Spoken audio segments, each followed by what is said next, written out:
Hey guys, what is up? Welcome back to the channel as always. Today I have another golf ball review for you. This is still from the MaxFli family, and it is the MaxFli TriFli. So far I've reviewed the soft fly, I've reviewed the straight fly, which both of them have had very good results. So I'm interested to see what this one does here. This is actually the entry-level three-piece golf ball that MaxFli offers, which was surprising enough. The big thing is it comes at a $29.99 price point, actually 2 for $40, so the 2 for $40 is good, but the $29.99 is a little steep considering it actually doesn't have a urethane cover. This is still the cheap iometer cover that comes on the straight fly and the soft fly, so a little disappointed in that, but we'll still see how it performs. I guess let's go ahead and get into the design real quick. So if you haven't seen the other reviews, MaxFli has a great new logo they've done over the last few years since Dick's bought them out.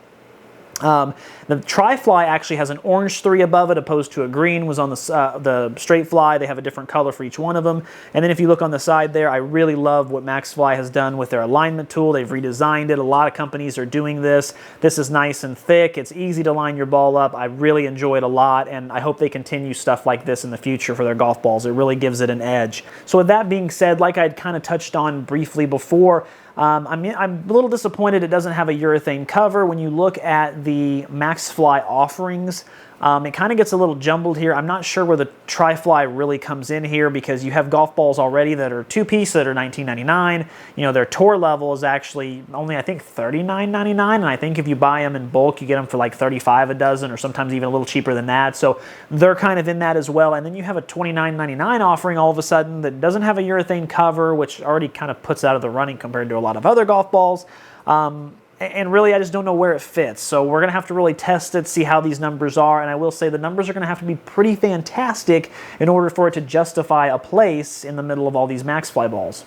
But before that, let's go ahead and get into the chipping and putting, and let's see how we did there. All right, so on the chipping and putting green with the MaxFli TriFli. So I do expect this golf ball to have a little bit more spin than the straight fly, and I expect it to probably feel like it just since it's a three-piece. The straight fly actually felt a little bit more balanced, and the soft fly was very spongy, bouncy ball effect. Actually, the TriFli kind of splits them right down the middle. It's actually softer than the straight fly, which I wasn't expecting for a three-piece golf ball. It does still have a little tiny bit of press firmness to it, which is good. You can definitely feel the feedback, and the same thing off the putter. So it does do that in that regard. Now, as far as the spin goes, unfortunately, I actually didn't get any more spin with this golf ball than I did with the straight fly. And in fact, even when I tried to cut it like I did with the straight fly, I didn't get the results that I thought I would. So it actually had just a little bit less spin, which with a three-piece golf ball, again, I thought I would get a little bit more. From pitches, it's fine. From 50 yards, 30 yards, it's fine. It'll check up just fine. But when you're around the green, there's just no checkup. It's going to release, it's going to roll, which if you're expecting a little differently from a three-piece golf ball buying this, you're going to be a little surprised from that. And off the putter, I had the same issue with the TriFli that I had with the straight fly, which is it feels the same whether you hit it off the center or off the toe. So again, yes, it's great for the forgiveness, but it's bad as far as knowing what you're doing wrong and feedback. So again, something I really don't like a lot. It's not a bad thing. Every player is going to be a little bit different, but I personally don't like that. I want to know if I'm hitting the center of the face or not, even if I have to sacrifice a tiny bit of forgiveness. Okay, so a little disappointing there, especially considering, you know, this being the three-piece. I thought it would spin more, the fact that it didn't. Getting into the feel real quick, so as far as how it feels off irons and drivers, it's actually right in the middle as far as the soft fly and the straight fly. So the soft fly was like squishy, you know, bouncy ball effect. You couldn't even feel it when you hit it, basically. It just sprung off the club. The distance ball was kind of that balanced right in the middle. It had feedback. It was definitely firm, but it wasn't super clicky by any means. It was just kind of that balanced right in the middle. This one actually falls right in between those two. You can definitely feel it. It is firm. It's a firm press, but it still has some softness to it. It's a blend of both balls right in the middle, which honestly, I think I prefer the straight fly as far as feel. I thought it just had a little bit more feedback and it still was soft.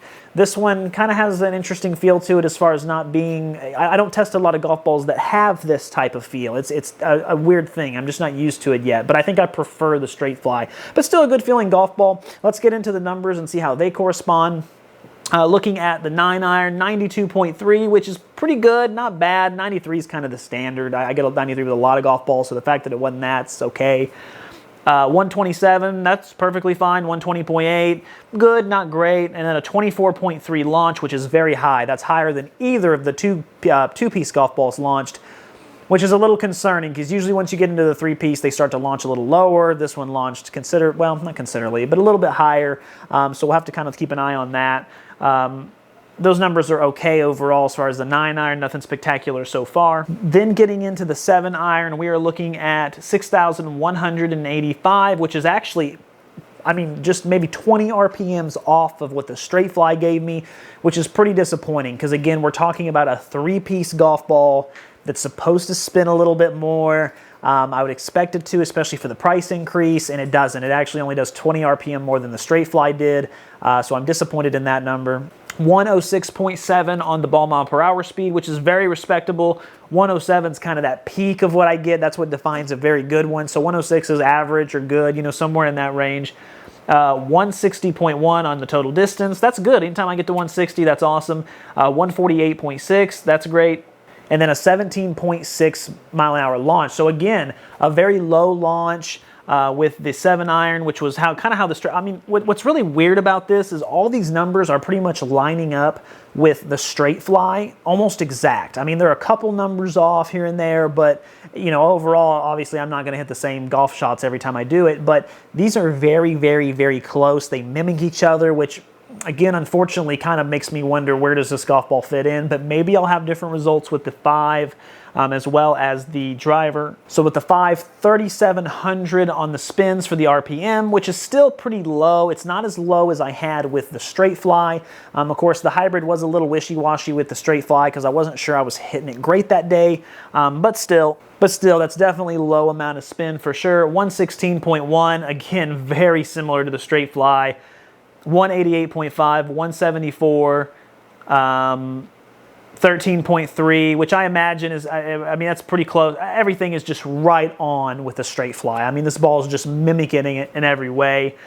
And then 20 for the driver for the big stick, 27.90, so just a little bit more spin off the driver. 236.9, I lost some distance compared to the TriFli. 131.2, I lost about 3.5 miles per hour on the ball speed. 215.7.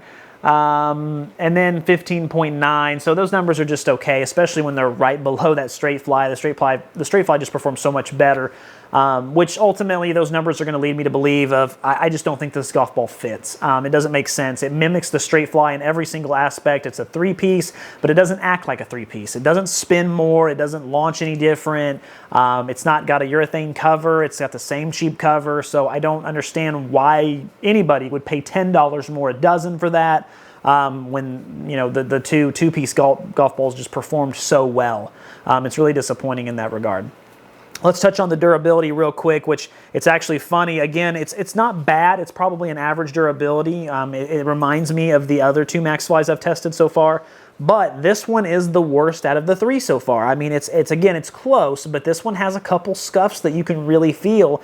And after only hitting the ball 55, 60 times, I'm not sure it would last you a whole round before, you know, especially if you're in the 90s or 100s, you know, as far as your scores, I don't think it would last you the whole round. I think it would really start to show some wear, and it might start to affect how it rolls on the green, things like that. It feels beat up a little bit, so it's just right in the middle as far as an average. So when you take all those things, who is the golf ball for? Would I recommend it? Unfortunately for this one, it's going to be a no, because I just don't see where it fits in the market. I mean, I'm a lover. I haven't gotten the chance to do the new models yet, but I have on my channel tested the old models. It was one of the first golf balls I reviewed of the Tour CG and the Tour X CG.